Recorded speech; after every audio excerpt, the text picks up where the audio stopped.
ജീവിത പ്രയാസത്തിന്റെ നടുവിൽ എന്റെ ജീവിതം കൊണ്ട് യാതൊരു പ്രയോജനവുമില്ല, ഞാൻ എനിക്ക് മരിച്ചാൽ മതി എന്ന് ചിന്തിക്കുന്ന ആരെങ്കിലും ഉണ്ടെങ്കിൽ മരണം ഒരു വിധത്തിലും നിങ്ങളുടെ ജീവിതത്തെ പ്രശ്നങ്ങളെ സോൾവ് ചെയ്യുന്നില്ല. മറിച്ച് അതുകൊണ്ട് നിനക്ക് നഷ്ടം മാത്രമേ ഉണ്ടാകൂ. നിന്റെ ആത്മാവിന് നഷ്ടം, നിന്റെ കുടുംബത്തിന് നഷ്ടം, നിന്റെ എല്ലാം നഷ്ടപ്പെടുന്ന ഒരു അനുഭവം. അതുകൊണ്ട് പ്രിയ സ്നേഹിത, മരിക്കേണ്ട ആവശ്യമില്ല. നിനക്ക് വേണ്ടി യേശു മരിച്ചു. നിന്റെ ഏത് പ്രശ്നങ്ങളെയും ഈ ദൈവത്തിന്റെ ിലേക്ക് നീ ഏൽപ്പിച്ചു കൊടുത്താൽ അവൻ നിന്റെ പ്രശ്നങ്ങളെ പരിഹരിക്കുവാൻ മതിയായവനാണ്. ഞങ്ങളുടെ ഓരോരുത്തരുടെയും ജീവിതത്തിൽ പാവവഴികളിലൂടെ യാത്ര ചെയ്ത് ആരാലും സഹായിക്കാൻ കഴിയാതെ, ആരാലും എല്ലാ മനുഷ്യരാലും വെറുക്കപ്പെട്ടവരായി, ഈ ലോകത്തിൽ യാതൊരുവിധ വ്യത്യാസവുമില്ലാതെ കുടുംബത്തിന് വേണ്ടാത്തവരായി, കൊള്ളരുതാത്തവരായി, നാടിന് കൊള്ളരുതാത്തവരായി ഒക്കെ ഈ മദ്യത്തിനും മയക്കുമരുന്നിനും ഈ ലോകത്തിന്റെ വെറുകൾക്കൊക്കെ അനുസരിച്ച് ജീവിച്ച് ഞങ്ങളുടെ ജീവിത അനുഭവത്തിലൂടെ യാത്ര ചെയ്ത സ്ഥാനത്ത് നിന്ന് ദൈവമായ കർത്താവ് ഞങ്ങളുടെ ജീവിതത്തെ വ്യതിയാനമാക്കി മാറ്റിയതുപോലെ ഇന്ന് നിനക്കും കടന്നു വരുവാൻ മനസ്സുണ്ടോ?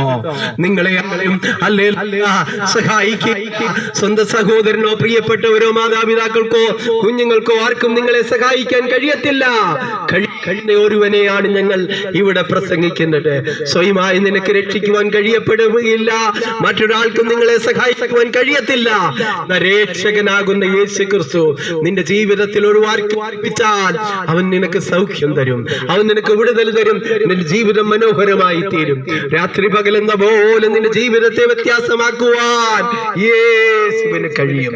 അതുകൊണ്ട് ഞങ്ങൾ നിങ്ങൾക്ക് വേണ്ടി പ്രാർത്ഥിക്കുന്നതിന് മുൻപായി ഒരു നിമിഷം നിങ്ങൾ നിങ്ങളുടെ കണ്ണുകളെ അടച്ച്, എന്റെ യേശുവേ, ഞാനൊരു പാപിയാണ്, പാപത്തിന്റെ ശമ്പളമായി മരണവുമായി ഞാൻ മല്ലിട്ട് ജീവിക്കുന്നു, എന്നെ ഒന്ന് സഹായിക്കണമേ, എന്റെ ജീവിത പ്രശ്നത്തിന് നടുവിൽ നീ ഒന്ന് ഇറങ്ങി വരണമേ എന്നാര് പ്രാർത്ഥിക്കുന്നു അവരുടെ ജീവിതത്തിലേക്ക് പ്രവർത്തിക്കുവാൻ അവൻ മതിയായവനാണ്. മരിച്ചു മണ്ണടിഞ്ഞ് ഈ ലോകം കൊണ്ട് അവസാനിപ്പിച്ച ഒരു യേശുവിനെ, ഒരു രക്ഷകനെ അല്ല ഞങ്ങൾ പ്രസംഗിക്കുന്നത്, മറിച്ച് അവൻ ഇന്നും ജീവിക്കുന്നവനാണ്. താൻ മുഖാന്തരം ദൈവത്തോട് അടുക്കുന്നവർക്ക് വേണ്ടി സദാകാലവും പക്ഷവാദം കഴിക്കുവാൻ ജീവിച്ചിരിക്കുന്നവനാകിയാൽ അവനവരെ പൂർണ്ണമായി വിടുവിക്കുവാൻ മതിയായവനാണ്. അതുകൊണ്ട് നീ നിന്റെ രക്ഷകൻ കർത്താവേ എന്ന് വായിക്കൊണ്ട് ഏറ്റുപറയുകയും ദൈവം യേശുവിനെ മരിച്ചവിടെ എന്ന് ഉയർപ്പിച്ചു എന്ന ഹൃദയം കൊണ്ട് വിശ്വസിക്കുകയും ചെയ്താൽ ആ രക്ഷകൻ നിന്റെ ജീവിതത്തിൽ, കുടുംബത്തിൽ പ്രവർത്തിക്കും. ഒരു കാരാഗ്രഹ പ്രമാണി ഒരിക്കൽ യജമാനന്മാരെ രക്ഷ പ്രാപിക്കുവാൻ ഞങ്ങൾ എന്ത് ചെയ്യണമെന്ന് തന്റെ ദാസന്മാരോട് വിളിച്ചു ചോദിക്കുമ്പോൾ രക്ഷിക്കപ്പെടുവാൻ ആ യേശുവിനെ അവർക്ക് പരിചയപ്പെടുത്തി. നീ വിശ്വസിക്കുക, യേശു ക്രിസ്തുവിൽ വിശ്വസിക്കുക, എന്നാൽ നീ കുടുംബവും രക്ഷ പ്രാപിക്കുന്നുള്ള ദൈവത്തിന്റെ വചനം അവർക്ക് ഏൽപ്പിച്ചു കൊടുത്തു. അവരുടെ വീടടക്കം ആനന്ദിക്കുവാൻ വണ്ണം ഇടയായി തീർന്നത് പോലെ ഈ ദേശനിവാസികളിൽ ആരെങ്കിലും യേശുവിനെ കൈക്കൊള്ളുന്നുവെങ്കിൽ നിന്റെ ജീവിത പ്രശ്നത്തിന്റെ നടുവിൽ നിന്നെ സഹായിക്കുവാൻ, നിന്നെ സ്നേഹിക്കുവാൻ, നിന്നെ കരുതുവാൻ യേശു മതിയായവനാണ്. അവൻ നിന്റെ ഹൃദയത്തിലേക്ക് കടന്നു വരും.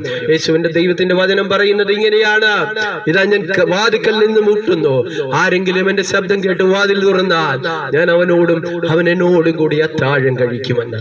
അതുകൊണ്ട് പ്രിയരെ, 38 വർഷമായിട്ട് ആ കുളക്കരയിൽ കിടന്ന ആ രോഗിയായ മനുഷ്യനോട് യേശു ഒരു വാക്ക് കൽപ്പിക്കുമ്പോൾ, നീ കിടക്കയെടുത്ത് നടക്കുവാൻ പറയുമ്പോൾ യേശുവിന്റെ വാക്ക് കേട്ടവൻ കിടക്കയെടുത്ത് നടന്നവൻ സൗഖ്യമായതുപോലെ ഞങ്ങളുടെ വാക്ക് കേട്ട് യേശു ക്രിസ്തു രക്ഷകനായി കണ്ടെത്തുന്നുവെങ്കിൽ നിന്റെ ജീവിതത്തിന്റെ പ്രശ്നങ്ങളെ അവിടുന്ന് പരിഹരിക്കുവാൻ മതിയായവരാണ്.